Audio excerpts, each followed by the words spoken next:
Magandang hapon sa ating lahat. Ito yung gawa ko ngayong hapon. Maglinis ng aming ng aming sili sa garahe kasi punong-puno na ng ng lawa. Lawa ba 'yun? Yung supot ng ng gagamba. Paano to?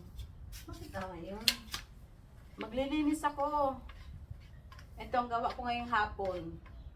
Instead na maglinis sa labas, pag naglinis ako sa labas, hindi na ako makakapagluto. Pagod yung mga kamay ko, kalamnan ko. Kaya sabi ko, maglinis na lang ako. Magaan lang ito, magbabrush lang ako. Brush lang.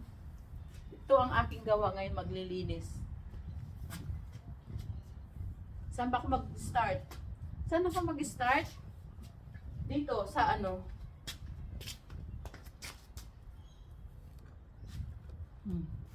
Ito ang gawa ko ngayong hapon. Nag-iisip ako kung anong gagawin ko. Ito. Yung mga lawa-lawa. Ayan, lawa. Ano ba yan? Supot ng mga Masipag ang mga gagamba gumawa ng bahay nila.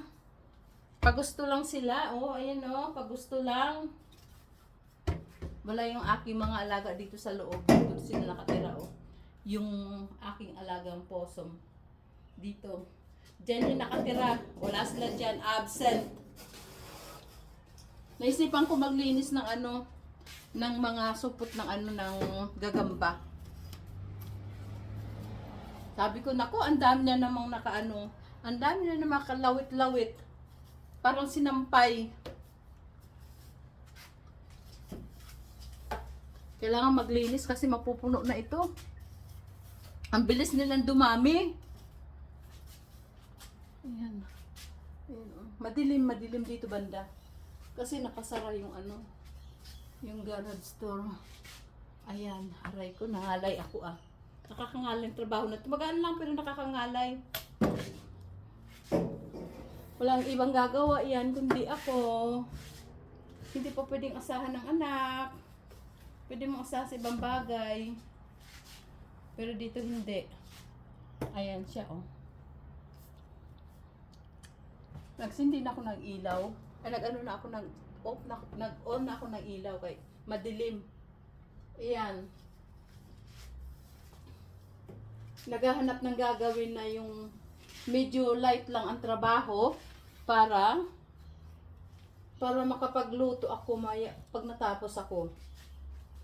Kailangan ko pang magluto ng dinner. Kasi kapag magtrabaho ako sa labas at magkakahig ng mga kinalat ng mga basura ng mangga, pagod na pagod ang aking mga kalamnan, pati ang aking mga kamay. Ito na lang kay medyo hindi pagod sa kamay. Yan. Ito ang aking gawa ngayon. Ngayong hapon. Kailangan sa isang araw mayroon akong magawa. Yung bang talagang trabaho na ba? Hindi yung hugas pinggan, luto. Parang hindi ako masaya doon. Gusto ko may talaga akong trabaho na masasabi ko na tapos ng isang tatrabahuin ko. Ang sarap sa pakiramdam. Pero yung wala kang magawa, parang walang nangyari sa maghapon. Yun lang, hugas pinggan, magluto, kunti walis-walis sa loob. Yun ang gawa. Parang wala lang. Yan. Lawa-lawa, Ayun, ang haba ng lawa, Ano ba tawag ito sa Tagalog? Lawa ba ito sa Tagalog? Kalimutan ko. Yung bahay ng gagamba. Aking sampayan sa loob. May sampayan ako sa loob. Kasi pag umulan, ipasok ko dito sa loob, hindi maano sa ulan. Ayan. Na ako ng ilaw. Ang ilaw ko dalawa, isa niyan, tsaka isa nito.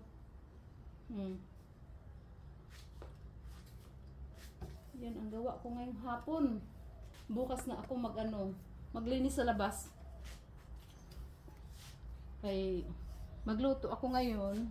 Bukas hindi ako magluto. Kay heavy yung trabaho ko sa labas. Heavy sa mga muscle. Mahangin, oh. Mahangin dito sa amin. Makulimlim, parang uulan na hindi. Ganyan ang gawa ko. Yung aking yung aking tawag to, rubber tree, oh, yuyuko na siya. Wala nang space na pag ng taas niya. Ayaw niya yan sa labas, gusto niya sa loob kasi pag sa labas, nagbabrown ang dahon niya. Hayaan ko lang yan siya dyan kung saan siya aabot. Yan. Daming lawa. Tanggalan ko ng lawa yung aking brush. Dami, oh.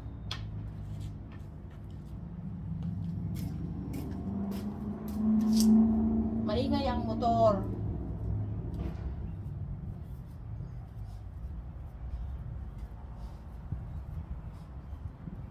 Wala kaming ulan pero makulimlim.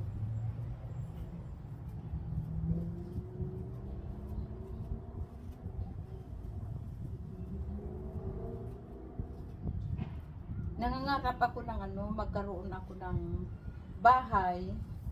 Bahay na yung lang, maliit lang. Kasi nakakapagod ang malaking bahay, ang daming gagawin, ang daming tatrabahuin. Kasi sabi ko, pagdating ng panahon ba? Baka mag-work na ako. Hindi ko na kaya mag-work. Pagdating sa bahay, maiintindihin pa ako. Hindi na kaya ng katawan ko.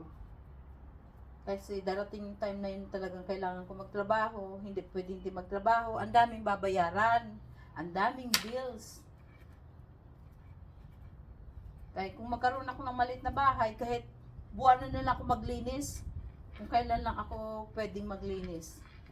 Kasi kailangan kumita ng pera para may pambayad sa mga bills. Aanhin mo naman laki ng bahay, tatrabahuin. Pag hindi mo ginawa ito, ay mapupuno ka ng dumi. Tapos lawa-lawa. Tapos magluluto ka pa, maglilinis ng banyo, magliligpit. Ayan, oh, yan. Ito, kung pwede nga lang ito, weekly linisan. Ito, pag nilinisan ko to, umpisa na naman yan sila mamayang gabi. Gagawa na naman sila ng supot ng bahay nila. Hindi ko to nalinis, siguro mga 1 buwan.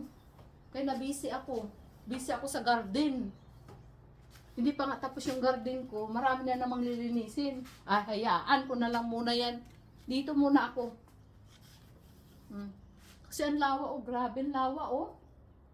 Lawa, supot. Supot ba yan? Yan. Hindi ko na matiis, nakikita ko nakahang. Baka 3 buwan to, pwede na itong dumapo sa mukha. Yan. Yan. Malaki ang bahay, maraming trabaho. Bibigyan mo sila ng schedule kung anong araw na ito, kung ano ang gagawin mo. Maglinis ka ba ng bintana? O maglinis ka ng sahig? O maglinis ka ng dingding? Oops, nalaglag. Ang garden mo, palibot sa laki ng bahay. Laki ng bahay at laki ng garden. Pangarap ko magkaroon lang ako ng maliit na lupa, makapatayo ng maliit na bahay, para maliit lang ang tatrabahuin at yung iba kong time, ihanap buhay ko para pambayad sa mga bayarin. Dito, wala pa. Wala akong hanap buhay ngayon. Wala pa sa ngayon. Katulong muna ako dito sa bahay. Kasi malaki eh. Maraming obligasyon, may mga hayop pa. May malawak na garden. Magluluto, kusinera, labandera, tagalinis, gardening, tagalaga ng hayop, tagalinis ng bahay ng hayop. Yun. Pero kung maliit na lang ang bahay, makokontrol mo na yung paglinis. Nakakapagod ang trabaho. Trabaho ng trabaho, hindi ka naman kumikita. Linis ka dito, wala kang kita. Tapos, kung ayaw mo naman maglinis, magpapalinis ka, magbabayad ka. Yun. Walang katulong dito. Magpalinis ka. Tatawag ka sa agency magpalinis. Per oras ang bayad. Ako na lang maglinis. Wala mo kong trabaho. Ay, nako. Ito, nangangagat ito. Nangangagat. Nalaglag yung bahay nila. Yan ang work ko ngayong hapon. Bukas na yung sa labas. Kasi ang dami na namang wawalisin. Diyos ko po. Habang hindi pa lumalaki ang mga bunga ng mangga pa na ang laglag. Laglag ng kanyang basura. Nakakasawa man, hindi man pwedeng pagsawaan. Kailangan mong trabahuin. Eto na. Natapos ko na siya. Dito naman ako. Ito, aray ko. Akay nangangalay ng aking kamay. Umakyat ako kasi maririnig ako doon sa kabilang bahay. Nagkukuha ng kanyang sinampay. Dito naman ako, mamaya na ako lalabas. Yan lawa nga, tama na yung lawa. Hindi lawa na yung lawa sa batis. Lawa pala, Bisaya yata yun. Kasi ang salita namin, mas ako, bihasa ako sa Bisaya kaysa Ilongga, mga Ilongga na salita. Nakaintindi ako pero hindi ako nakakapagsalita. Ang talaga namin ay Bisaya, Tagalog. Kaya ay lawa, siguro lawa to. Bisaya yata to. Kalimutan ko na. Yan. Yan siya, yan. Grabe ang mga talaga, oh. Parang isang taon na hindi nilinisan. Terrible. Okay, nanganay na. Yan. Light lang ko pero nakakangalay din.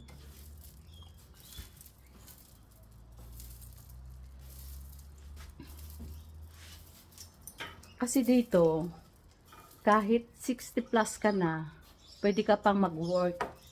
Tatanggapin ka pa mag-work. Siguro mag-apply ako ng pag pwede na ako mag-apply ng trabaho, mag-apply ako ng tagalinis. Maglinis, janitress. Walang walang age limit yun. Sabi ko may trabaho ako na ganyan. Okay na yun sa akin. Tagalinis. May pa tagalinis kaysa maglabandera ang sakit sa kamay, tsaka sa likod. Yan. Yan lang pwede kong pasukan, tagalinis. Tagalinis sa sa tawag nito, sa school ba, kung pwede tatanggapin pa ako sa school, tagalinis. Kasi gusto ko na magtrabaho. Mas malaki kasi yung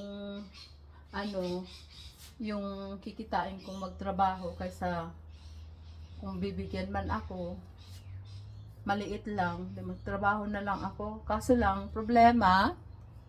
ang problema doon, kung yung bahay mo malaki, tapos magtatrabaho ka, Kailangan kasi araw-araw kasi may tatrabahuin eh, magluluto ka pa lahat all around. Tapos kung magtatrabaho ako, naku wala na, patay na ang katawan. Kung nag-edad lang ako ng mga 30 siguro, pwede pa, palaban. Malakas pa yan. Eh, ang edad ko kaya malapit na ako mag-60, wala na. Kalahati na lang ng energy mayroon ako. Kaya kung magtatrabaho ako sa labas, yun lang. Pag may day off ako, sana lang ako maglilinis sa bahay. Pero kung malaki ang bahay mo, nako. Tapos malaki rin ang garden mo. Garden mo loob at labas. Kailangan malinis yan. Kaya kung hindi mo linisin yan, magiging basurahan yung labasan ng bahay mo. Garden mo. Yan.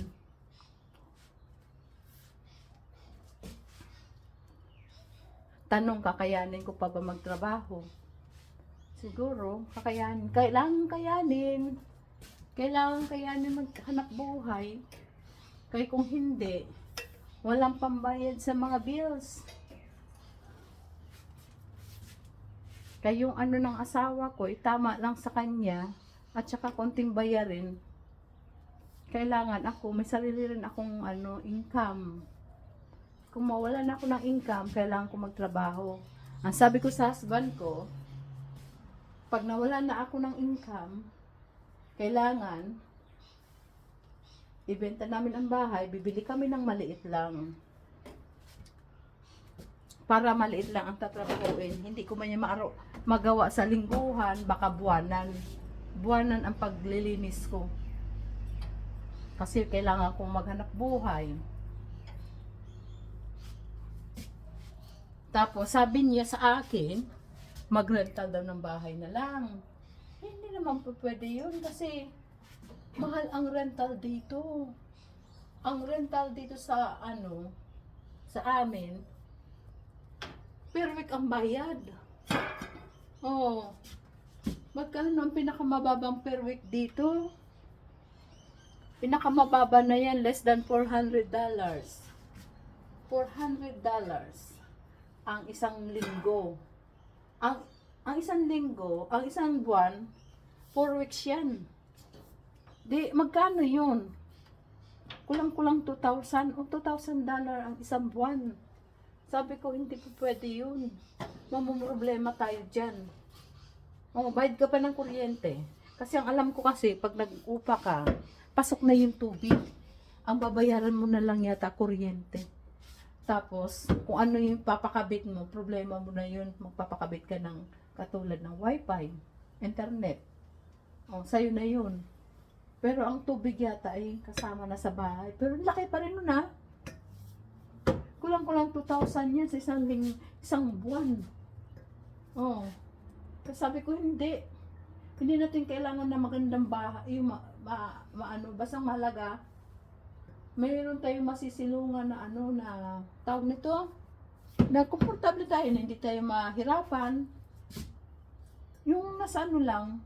Ang bala ko, bibili kami ng caravan. Bibili kami muna ng lupa. Yung lupa ay maliit lang. Ang pinakamaliit dito ay 400 square meter ang lupa. Ewan ko magkano ang halaga ng lupa, mga 60K siguro yan. 60K ang pinakamababa, pataas. Ngayon, syempre, lupa lang yan, magpapatayo ka ng, ka ng kuryente at tubig at saka yung yung agusan ng mga yung tawag na sa CR, sa washing, sa lababo, sa shower. Tapos kuryente, tubig. Tapos bibili na lang kami ng yung caravan, yung parang sasakyan siya na na bahay siya sa loob. Ganun na lang ipapatong namin sa lupa namin.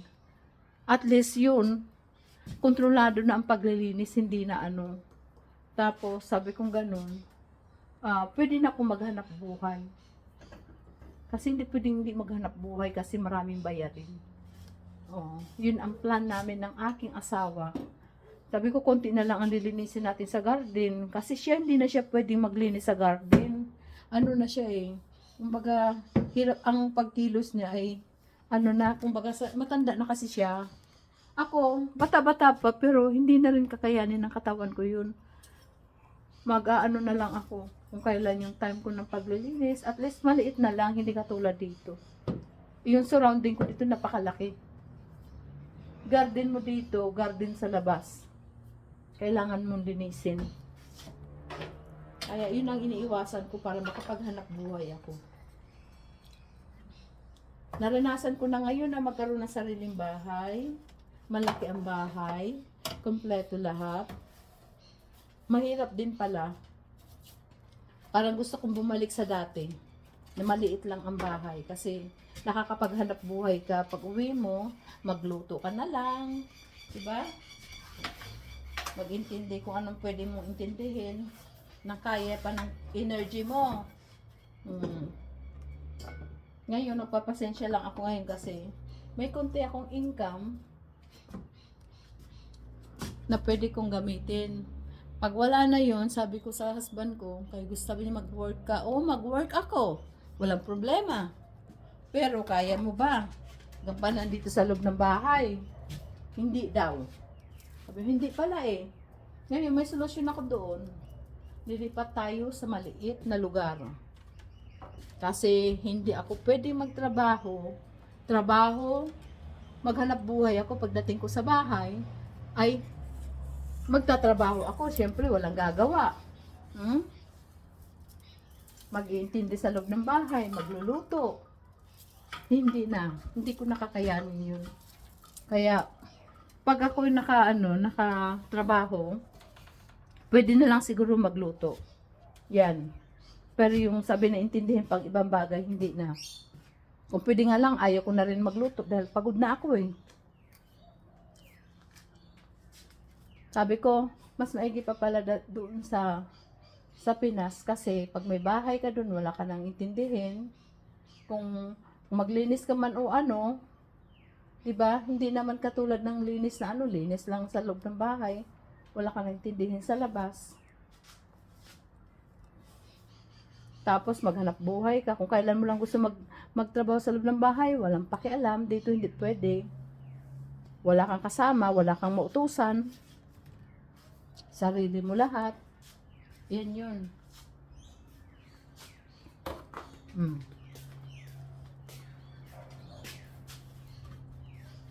Naisip ko, gusto ko sanang bumalik ng Pilipinas.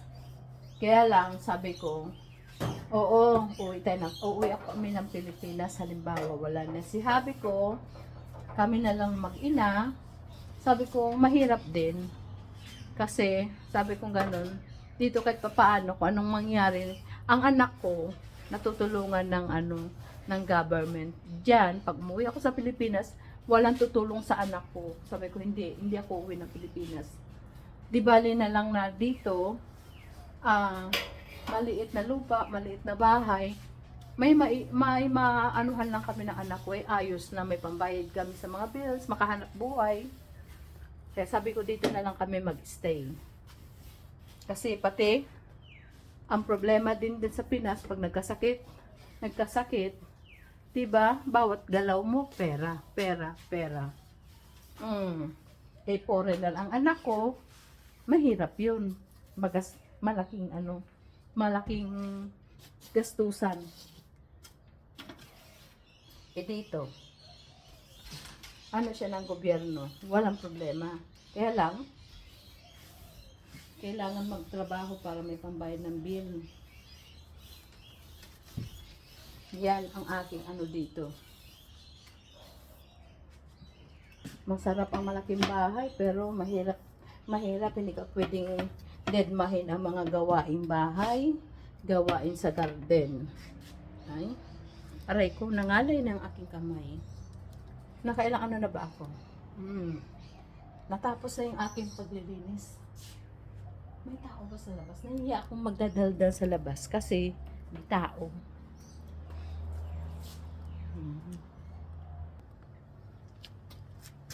Dahil maliwanag pa, hindi ko sasayangin yung liwanag ng langit. Natapos ako maglinis doon sa loob. Nagtanggal ng, agiw pala yun. Naalala ko na, Natanggal ko na pala yung agyo. Natapos ko na sa loob. May araw pa naman. Liwanag pa oh. Para hindi masayang yung magwi-weeding muna ako. Ito.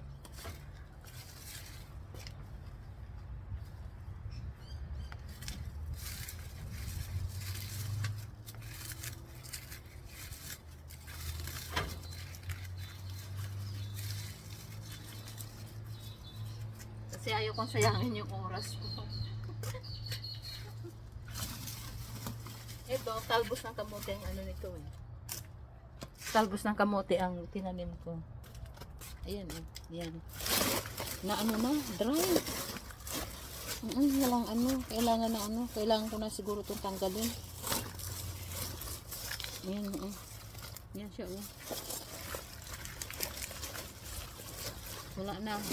Kailangan na mag-replant uli ako ng talbos ng kamote.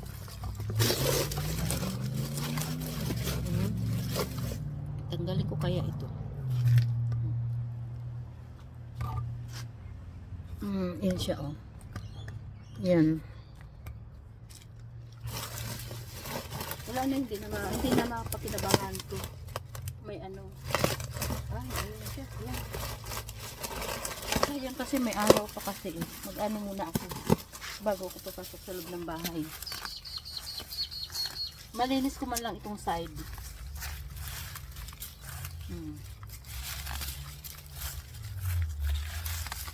Pagka pwede pang pakinabangan yung ano, yung oras ko at saka yung liwanag, gagawa muna ako, mag-iisip ako ano. So, tingnan ko anong pwede kong trabahuin ng mga ilang minuto lang. Kasi magluluto pa ako. Ano kaya ito, may laman?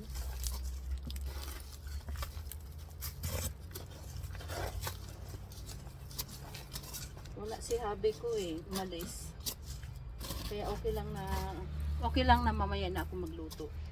Mahirap may asawa, kailangan i-ano mo yung time management daw, tutawagin. Para maging ano, walang problema.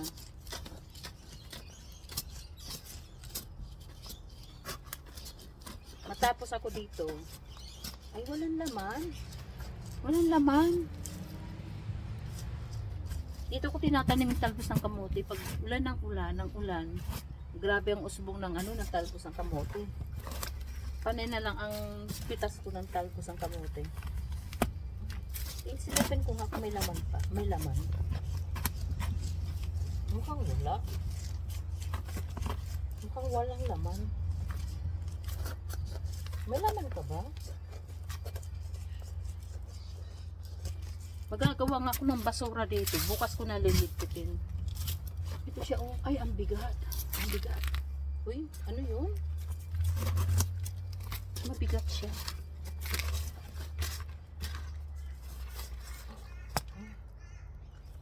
Mukhang ugat lang. Walang ano, walang laman. Saan ba yung ano?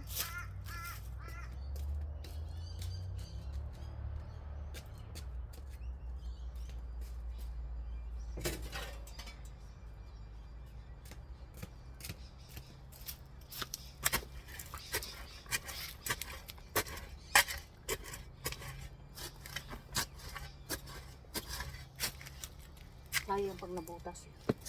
Ay, meron dyan laman sa ilalim. Hayaan ko na yan. Magtuloy-tuloy na akong linis. Yan siya.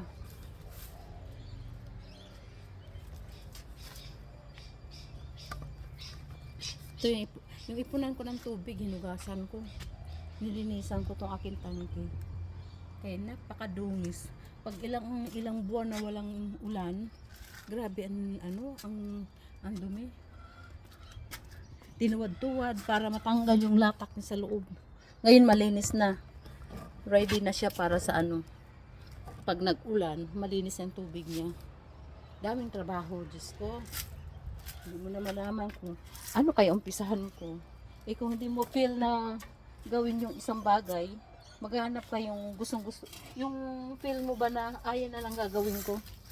Sa dami ng gagawin, hindi mo malaman kung saan ka mag-umpisa. Kung anong schedule mo sa ganung trabaho. Yan. Yan siya.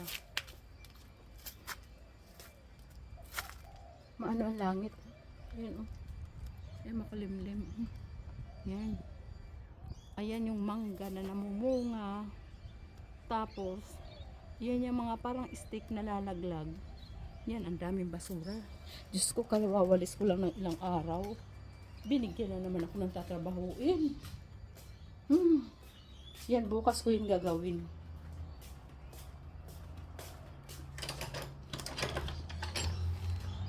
Ayan siya. Ay, naku. Ang sarap talaga ng may trabaho. Nag-uwian na yung galing sa trabaho. Pakita ko pala sa inyo ito. Yan ang basura. Oh. Grabe. Ang tindi ng basura. Sa sahig. Oh. Galing yan sa puno ng mangga. Walang katapos ang trabaho. Pakita ko sa inyo. Malaki na yung aking yung aking langka. Ayan. Wow, ang laki na. Ay, Diyos ko. Ang katabi niya, lumaki rin. Ay, nako. Ilang buwan pa kaya yan bago mapakinabangan.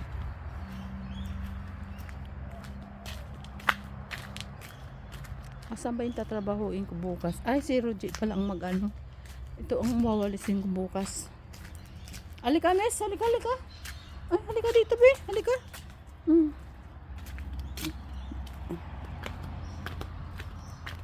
Ano na ito? Ito na. Ayan o, bumagsak. Yan na yung galing sa palm tree. Mabuti na lang yung anak ko, napapakanibangan na, napakisuyuan na, ina siya ang magpapalakul nito. Pinapalakul niya ito, hindi pwede sa sa itak, palakul talaga. Laki-laki ang bigat niyan. Mas may pangatlo na ito yung na titibagin ng aking anak.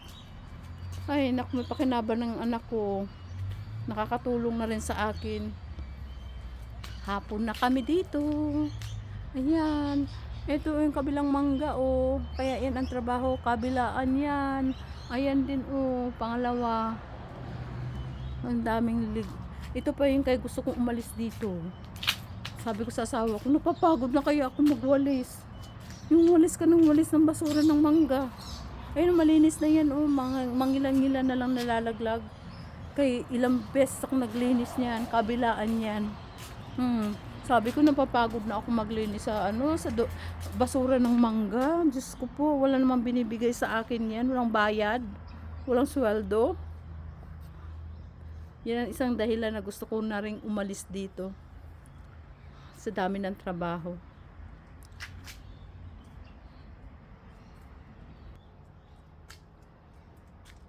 Messi, hanggang dito na lang ang aking vlog. Kung sino makapanood nito, salamat. Hanggang dito na lang po. Mahaba na. Naiinip na ako. Napapagod na ako. Katadaldan. Hanggang dito na lang. God bless ating lahat. Bye-bye.